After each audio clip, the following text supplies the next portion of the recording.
Noël, nom donné par les chrétiens à l'ensemble des festivités commémoratives de l'anniversaire de la naissance de Jésus-Christ, dit le Nazaréen, célèbre illusionniste palestinien de la première année du 1er siècle pendant lui-même. Chez le chrétien moyen, les festivités de Noël s'étalent du 24 décembre au soir au 25 décembre au crépuscule. Ces festivités sont le dîner, la messe de minuit facultative, le réveillon, le vomi du réveillon, la remise des cadeaux, le déjeuner de Noël, le vomi du déjeuner de Noël et la bise à la tante qui pique. Le dîner, généralement frugal, rillettes, pâté, coups de rouge, poulet froid, coups de rouge, coups de rouge. Il n'a d'autre fonction que de caler l'estomac chrétien afin de lui permettre d'attendre l'heure tardive du réveillon sans souffrir de la faim. La messe de minuit, c'est une messe comme les autres, sauf qu'elle a lieu à 22 heures, et que la nature exceptionnellement joviale de l'événement fêté apporte à la liturgie traditionnelle un je ne sais quoi de guilleret qu'on ne retrouve pas dans la messe des morts.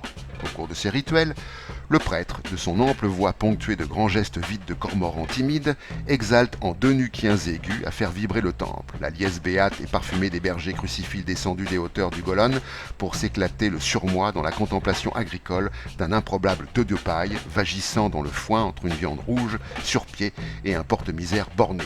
Pour le rachat à long terme des âmes, des employés de bureaux adultères, des notaires luxurieux, des filles de ferme fouille-tiroirs, des chefs de cabinet pédophiles, des collecteurs d'impôts impies, des tourneurs-fraiseurs parjures, des OS orgueilleux, des putains colériques, des éboueurs avares, des écarisseurs grossiers, des préfets fourbes, des militaires indélicats, des manipulateurs vérificateurs méchants, des informaticiens lousses, j'en passe, et de plus humains.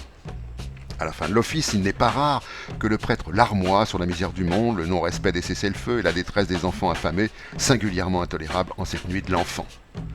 Le réveillon, c'est le moment familial où la fête de Noël prend tout son sens. Il s'agit de saluer l'événement du Christ en ingurgitant à dose limite avant éclatement suffisamment de victuailles hypercaloriques pour épuiser en un soir le budget mensuel d'un ménage moyen.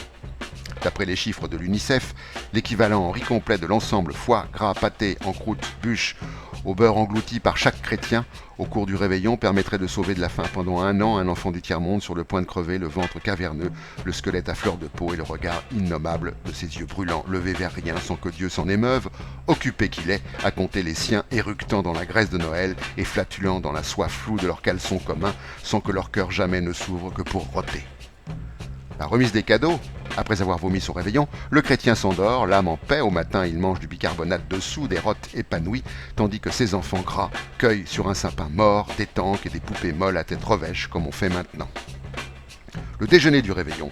La panse ulcérée et le foie sur les genoux, le chrétien néanmoins se rempiffre à plein groin, se revautre en couinant de plaisir dans les seins doux compacts, les tripailles sculptées de son cousin cochon et les pâtisseries immondes indécemment ouvragées en bois mort bouffi, aux bûches de Noël, indécent mandrin, innervé de pistaches infamantes et cloqué de multicolores gluances hyperglycémiques, plus douillettement couché dans la crème que Jésus sur la paille. Vous êtes le vrai symbole de Noël.